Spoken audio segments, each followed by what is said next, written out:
Welcome back. Now, Zoom does have integration into your cloud-based storage. And to find it, you'll need to scroll down inside of your settings, and you're going to go to this integration tab.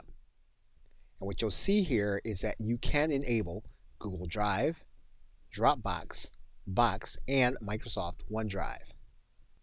So what this means then is while individuals are on their mobile device, they will be able to share content from their cloud-based storage. So while the individual is on your call, what they'll then need to do is to click the bottom of their screen, and they'll be able to share their content from the drives you have enabled. So for example, in this case, if we click Google Drive, our Google Drive will then be available to us using our Zoom meeting.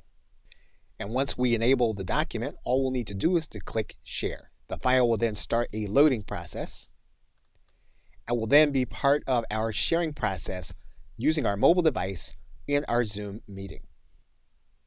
Okay, so with that, thanks, and I will see you in another video.